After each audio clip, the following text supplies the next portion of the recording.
Hi everyone, हाल ही में आप सबने ने नीट स्कैम के बारे में तो सुना ही होगा और आप सब लोग सोच रहे होंगे कि क्या मैम सच्ची में ये नीट एक स्कैम है, क्या कंट्रोवर्सी है इसके पीछे। ये सारी चीजें जो है आपको काफी ज्यादा कंफ्यूज कर रही होगी। तो अगर हम इसको अच्छे से समझे तो कुछ पॉइंट्स हैं जो मैं आपके माइंड में आपको बताना चाहती हूँ और आपको जो माइंड में रखने भी चाहिए नीट कंट्रोवर्सी को लेकर, दैट आर वर्थ डिस्कसिंग। सो उनको जो हम वन बाय वन करके जो है समझेंगे कि नीट का जो फेलियर आपको दिखाई देता है, जो नीट एग्जाम की जो स्कैम चल रहा है, नीट एग्जाम का जो कंट्रोवर्सी चल रही है, उसको लेकर पॉइंट्स क्या क्या जो है उठे हैं, क्यों जो है इतनी ज्यादा कंट्रोवर्सी चल रही है कि जो नीट एस्पिरेंट्स है वो सारे जो है सड़क पर उतर आए हैं और जो है प्रोटेस्ट कर रहे हैं कि दोबारा से नीट एग्जाम जो है कंडक्ट कराया जाए और एनटीए के ऊपर जो है इल्जाम जो है उठाए जा रहे हैं। सो एक बार समझ लेते हैं कि आखिरकार नीट क्या होता है। सो नीट मतलब होता है national eligibility cum entrance test under graduate, और ये एक ऐसे एग्जाम है जिसको देकर जो आगे बच्चे डॉक्टर बनना चाहते हैं, मेडिसिन स्टडी करना चाहते हैं, वो जो है उनको कॉलेजेस मिलते हैं और फिर उसके बाद जो है वो मेडिसिन को स्टडी करते हैं और डॉक्टर बनते हैं। तो वहीं पर ये जो एग्जाम है ये कंडक्ट कराया जाता है एनटीए के द्वारा, जिसके फुल फॉर्म है नेशनल टेस्टिंग एजेंसी, और ये गवर्नमेंट ऑर्गेनाइजेशन है जो कि और भी बाकी एग्जाम्स को जो है कंडक्ट कराने के लिए रिस्पॉन्सिबल होती है। जैसे आप सभी को पता है एनटीए के द्वारा जो है नीट का एग्जाम भी कंडक्ट कराया गया है और सीयूईटी का एग्जाम और साथ साथ यूजीसी नेट का एग्जाम भी जो है उनके द्वारा कंडक्ट कराया गया है। और तीनों ही एग्जाम्स में कहीं ना कहीं हमें चैलेंजेस देखने को मिले हैं, कहीं ना कहीं हमें जो है बहुत सारी गलत चीजें जो है देखने को मिली है और बहुत सारी जगहों पर तो ऐसी असुविधा भी जो है लोगों को जो है फेस करनी पड़ी है, स्टूडेंट्स को जो है फेस करनी पड़ी है। कहीं पर जो है पेपर लीक होने की बात आ रही है, वहीं पर आप देख रहे हो यूजीसी नेट दोबारा कंडक्ट कराने की बात आ रही है, वहीं पर जो नीट का एग्जाम है इसको भी जो है रीटेस्ट कराने की जो है बात जो है चल रही है और इवन करवाया भी गया है कुछ लोगों के लिए।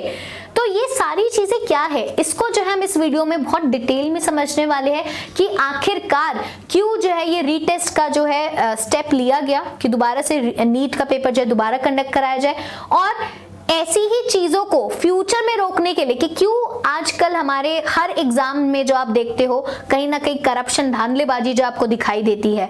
तो इस सब चीजों के लिए क्या स्ट्रिक्ट जो है स्टेप्स लिए जाए, तो उसके लिए हमारी सरकार जो है क्या कर रही है।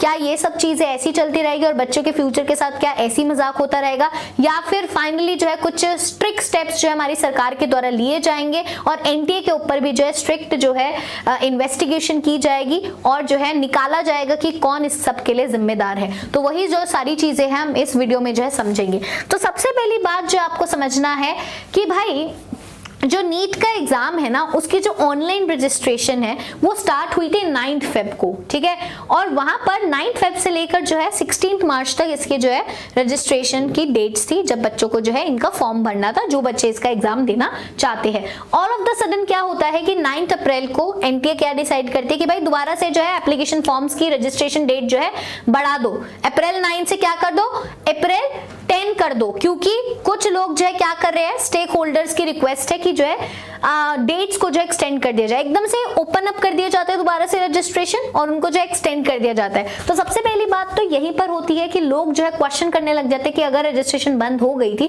तो दोबारा आउट ऑफ द सडन दोबारा जो है रजिस्ट्रेशन को क्यों ओपन किया गया। तो सबसे पहला शक यहाँ पर जो है उठता है कि दोबारा से एकदम से स्टेक होल्डर क्या होते हैं, स्टेक होल्डर की रिक्वेस्ट पे जो है दोबारा से जो है रजिस्ट्रेशन खोल देना। सो यहाँ पर जो है सबसे पहला डाउट क्रिएट होता है किसके ऊपर, एनटीए के ऊपर, और ऐसा जो है क्यों किया गया, ठीक है। वहीं पर अब क्या होता है, फाइनली जो नीट यूजी का एग्जाम है वो कब होता है, 5 मई को कंडक्ट कराया जाता है, और वहीं पर 5 मई को हमें क्या सुनाई देती है, हमें कुछ एलिगेशन सुनाई देती है कि क्वेश्चन पेपर जो है लीक हो गया है। तो आप यहाँ पर देख रहे हो कि क्वेश्चन पेपर की फोटो भी यहाँ पर आपको दिखाई दे रही है और एनटीए का जो नीट का जो क्वेश्चन पेपर है वो जो है लीक हो दिया जाता है, और ये कहाँ पर होता है, सेंटर एक राजस्थान के सेंटर पे जो होता है, ठीक है। और बहुत सारे राजस्थान के सेंटर में कुछ स्टूडेंट्स है वो क्या बोलते हैं कि उनके सेंटर ने उनको क्वेश्चन पेपर दिया था जहां पर ऑलरेडी क्वेश्चंस पहले से मार्क्ड थे, प्री मार्क्ड आंसर्स थे, ठीक है, पहले से आंसर उस पे मार्क्ड हुए थे और वो दोबारा ले लिया क्वेश्चन पेपर। ठीक है, और हिंदी मीडियम स्टूडेंट्स को इंग्लिश वाला पेपर दे दिया। तो ये क्या बात हुई? और ये ना ही सिर्फ आपको नीट में दिखाई दे रहा बल्कि सीयूईटी के एग्जाम में भी यही हुआ था कि भाई इंग्लिश मीडियम, जो हिंदी मीडियम के बच्चे उनको इंग्लिश मीडियम का पेपर दे दिया गया है। So this is actually wrong. ये तो बच्चों के फ्यूचर के साथ खिलवाड़ किया जा रहा है। और यहाँ पर आप देखोगे क्वेश्चन पेपर लीक होने की बात के साथ साथ वहीं पर सेंटर ने कुछ बच्चों को पहले से ही आंसर्स मार्क किए गए क्वेश्चन पेपर दे दिए। तो ये क्या करता है, क्वेश्चन मार्क लगाते हैं कि क्या ये क्वेश्चन पेपर कुछ चुनिंदा बच्चों को ही देने का प्लान था कि जिन्होंने जो है पहले से जो है पैसे भर रखे उनको पेपर दिया जाएगा, या फिर ये क्या था, ठीक है। और हिंदी वाले बच्चों को जो है इंग्लिश मीडियम का पेपर दिया जा रहा है। So this is actually wrong. तो यहाँ पर भी जो है दूसरा स्कैम आपको दिखाई दे रहा है यहाँ पर नीट के पेपर में। वहीं पर तीसरी चीज यहाँ पर जो आपको नोट करनी है कि जब नीट का रिजल्ट निकल कर आता है, एक तो ऑल ऑफ द सडन जो है नीट का रिजल्ट जो है आ जाता है उसी सेम दिन जब हमारे इलेक्शन का रिजल्ट आता है। सो नीट 2024 का रिजल्ट अचीव निकलता है और इसमें पता चलता है कि भाई 67 स्टूडेंट्स को क्या मिला है, उनको जो है फुल मार्क्स मिले हैं। उन्होंने जो टोटल स्कोर ऑब्टेन किया है 720 आउट ऑफ 720 उनका जो है स्कोर है। कितने बच्चों का? 67 स्टूडेंट्स का। और अगर आप ये पुराने साल से कंपेयर करोगे तो पुराने साल 2023 में इट वाज ओनली 2 स्टूडेंट्स जिनको फुल मार्क्स मिले थे और इस बार 2 स्टूडेंट्स से 67 स्टूडेंट्स को फुल मार्क्स मिलते हैं। So which is not practically possible, क्योंकि ये एग्जाम इतना ज्यादा भी आसान नहीं होता है कि इतने सारे बच्चे जो है फुल मार्क्स ले आए, क्योंकि हमेशा से ही जो है 1 बच्चे 2 बच्चे 3 लगा लो, इतने ही बस बच्चे जो है फुल मार्क्स लेकर आ पाते। बट इस साल कितने बच्चों के फुल मार्क्स आए? 67 स्टूडेंट्स के जो है फुल मार्क्स आते हैं। और ये भी कहा जाता है कि इनमें से जो 6 टॉपर है ना वो एक ही एग्जाम सेंटर से बिलोंग करते हैं एंड वो सेम सेंटर जो हरियाणा में था। तो क्या इस हरियाणा के सेंटर में कुछ धांधलेबाजी हुई है? क्या इसी सेम सेंटर में जो है सेटिंग थी लोगों की जिसकी वजह से उन्होंने जो है पैसे पे करे और उनको जो उसी तरीके का क्वेश्चन पेपर मिला जिसमें जो है वो टॉप कर पाए, या फिर उनके जो क्वेश्चन पेपर उनको दिए गए उसमें से पहले से ही जो है आंसर्स जो है मार्क्ड थे और उनके जो है फुल मार्क्स जो है आए? तो क्या कारण है? तो इसके पीछे भी जो है काफी ज्यादा सवाल जो है उठ रहे हैं। आप देख सकते हो यहाँ पर एनटीए चोर है, नीट दोबारा reNEET, stop playing with our career. Obvious सी बात है ये करियर का सवाल है। ये सारे जो है फ्यूचर एस्पिरेंट्स है जो कि डॉक्टर बनना चाहते हैं और आप सभी को पता है कि डॉक्टर बनना इज नॉट क्वाइट इजी। सो ये इनके ऊपर जो है मेंटल प्रेशर है और आप देख सकते हैं कि इससे क्या होगा, फ्यूचर में बच्चे जो है बिल्कुल भी इंटरेस्टेड नहीं रहेंगे डॉक्टर की फील्ड में जाने के लिए अगर ऐसे ही जो है सारे एग्जाम्स जो है कंडक्ट होते रहेंगे। ठीक है, तो ये भी एक वन ऑफ द रीजन है कि इसको नीट का स्कैम कहा जा रहा है। वहीं पर ये जो 67 स्टूडेंट्स है, अगर आप देखोगे 67 स्टूडेंट्स जो 720 सीट्स 720 में से 720 मार्क्स लाए हैं और अगर आप यहाँ पर देखोगे ना तो इतनी तो एम्स जो हमारा दिल्ली न्यू दिल्ली में जो कॉलेज है जहाँ पर इन बच्चों को एडमिशन मिलेगा इतने मार्क्स लाने के बाद, मतलब जो टॉपर्स होते हैं उनको यूजुअली एम्स में एडमिशन मिलता है।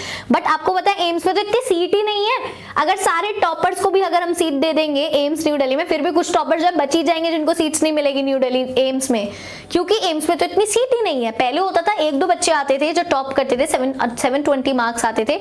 बट अब तो आप देखोगे कि बच्चों को कॉलेज ही से नहीं अलॉट होंगे बिकॉज इतनी कॉलेज में सीट्स ही नहीं है। एडिशनली अगर आप देखोगे 22,000 कैंडिडेट्स ऐसे हैं जिनके 90% से अबव आए हैं और 80,000 स्टूडेंट्स ऐसे हैं जिनके 83% से अबव आए हैं। इतने तो आप देखोगे टोटल नंबर ऑफ सीट्स है मेडिकल कॉलेज में हमारी पूरी इंडिया में। तो भाई गवर्नमेंट कॉलेजेस में इतनी ही टोटल सीट्स है तो बाकी बच्चे कहाँ जाएंगे? मतलब इतना ज्यादा अगर टॉप पे ही फुल मार्क्स वाले बच्चों को एम्स में सीट नहीं मिल पाएगी तो फुल मार्क्स लाने का क्या फायदा होगा? तो इस चीज को भी देखकर कहा जा रहा है कि भाई एक बहुत बड़ा स्कैम है, यहाँ पर कुछ तो ना कुछ धांधलेबाजी जो है हुई है। तो ये वाला पॉइंट भी आपको जो है समझना है। और वहीं पर एक और इशू उठा कि भाई अचानक से ना एनटीए ने क्या किया कि ग्रेस मार्क्स दे दिए। ग्रेस मार्क्स जो दिए गए हैं और बहुत सारे बच्चों को जो है ग्रेस मार्क्स यहाँ पर दिए गए हैं। तो जो इस चीज को लेकर भी बहुत सारे बच्चे जो है यहाँ पर आवाज उठा रहे कि भाई एकदम से आज तक तो कभी ग्रेस मार्क्स नहीं दिए गए, तो इस बार ग्रेस मार्क्स क्यों दिए गए हैं? और जिन बच्चों को ग्रेस मार्क्स दिए गए उनका जो रीटेस्ट हुआ है, क्योंकि ग्रेस मार्क्स उनको इसलिए दिए गए कि उनका जो गलत क्वेश्चन पेपर आ गया फिर कुछ भी, तो उन सभी बच्चों का जो रीटेस्ट करवाया गया। और आपको पता है जब रीटेस्ट अभी दोबारा करवाया गया है तो बहुत कम बच्चे जो है दोबारा रीटेस्ट देने गए हैं। ठीक है, आप देख सकते हो, क्योंकि इससे जो है क्या होती है, डिस्करेजमेंट होती है और एक इंसान दोबारा क्यों पेपर देना चाहेगा, तो ये भी जो है सवाल उठता है। तो कंडक्ट, ये तो बात उठ रही थी कि सभी लोगों का जो दोबारा है रीनीट एग्जाम करवाया जाए, दोबारा जो है नीट का एग्जाम जो है सभी बच्चों का जो करवाया जाए, बट सभी बच्चों का नहीं करवाएगा, कुछ बच्चों का जो है करवाएगा जिनको ग्रेस मार्क्स मिला है, और उसमें भी आप देखोगे बहुत कुछ ही बच्चे जो है दोबारा से नीट का एग्जाम देने गए और हाफ ऑफ द स्टूडेंट्स जो है दोबारा एग्जाम देने भी नहीं गए। तो वहीं पर अब बात आती है एक और इशू आप देखोगे कि स्टूडेंट्स क्या बोलते हैं कि जो 67 स्टूडेंट्स है ना, जिनके जो है परफेक्ट 720 स्कोर आए हैं, उसमें से अगर आप देखोगे सारे लोग जो है ऑलमोस्ट एक ही सेंटर से बिलोंग करते हैं। ठीक है, ऑलमोस्ट एक ही सेंटर से बिलोंग करते हैं, और कुछ ऐसे कैंडिडेट्स है 720 के बाद जिनके 719 और 718 मार्क्स आए हैं, जिनकी ऑल इंडिया रैंक 68 और 69 आई है। तो अब ये लोग बोलते हैं, बहुत सारे लोग बोलते हैं कि भाई 719 और 708 मार्क्स आना प्रैक्टिकली पॉसिबल ही नहीं है, क्योंकि मार्किंग स्कीम इस तरीके से है। मार्किंग स्कीम कैसी है कि कैंडिडेट अगर सही मार्क करेगा तो उसको जो +4 मार्क्स मिलेंगे, बट अगर वो गलत करेगा तो 1 मार्क्स जो लूज कर देगा। ठीक है, तो if a question is not attempted by the candidate then no mark is rewarded. अगर वो अटेम्प्ट नहीं करेगा तो उसको 0 मार्क्स मिलेंगे। तो अगर आप मैथमेटिकल देखोगे तो मैथमेटिकल 719 और 718 मार्क्स आ ही नहीं सकते, तो उनको 719 और 78 मार्क्स जो कैसे दे दिए गए, उनको ग्रेस मार्किंग मिली है ना, 719 और 718 मार्क्स कैसे दे दिए गए।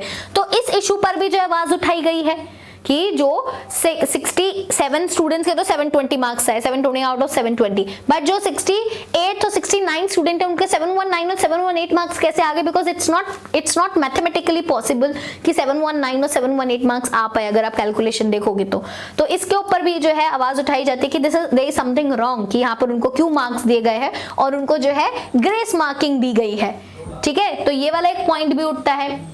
तो फाइनली अब इसका सॉल्यूशन क्या है भाई, ऐसा नीट के स्कैम जैसे हो रहा है तो अब इसको सॉल्व कैसे किया जाए, क्योंकि आप सभी को पता है बहुत सारी PIL जो है फाइल की गई है, बहुत सारे लोगों ने तीन लोगों ने जो है PIL फाइल की है इसके अगेंस्ट, पब्लिक इंटरेस्ट लिटिगेशन जो फाइल की गई है। आप सभी को पता है अलग पांडे सर जो कि जिनका फिजिक्स वाला है पूरा उनका जो एडटेक है, तो उनके द्वारा भी जो है यहाँ पर बच्चों के लिए आवाज उठाई गई है, और इन्हीं आवाज के चलते जो है एक हाई लेवल 7 मेंबर कमिटी बनाई गई है, एक हाई लेवल 7 मेंबर कमिटी बनाई गई है, जो कि इसरो के जो फॉर्मर चेयरमैन रहे हैं डॉक्टर के राधाकृष्णन के द्वारा जो है हेड की जाएगी। और इनको बोला गया है कि भाई आप ऐसे कुछ रिकमेंडेशंस दीजिए कि जिससे ये जो सारी चीजें चल रही है, हमारे एग्जामिनेशन प्रोसेस जो चल रहे हैं, ये जो धांधलेबाजी चल रही है, ये जो सारी चीजें जो है गलत चल रही है, करप्शन चल रहा है, गलत स्कैम हो रहे हैं, इन सब चीजों को जो है रोका जा सके और हमारे एग्जामिनेशन जो है बिल्कुल ट्रांसपेरेंट और बिल्कुल जो है फेयर हो सके। क्या सिक्योरिटी प्रोटोकॉल्स रहनी चाहिए, क्या फंक्शनिंग होनी चाहिए एनटीए एग्जाम की, एनटीए के ऊपर भी जो पूरी कार्रवाई की जाए।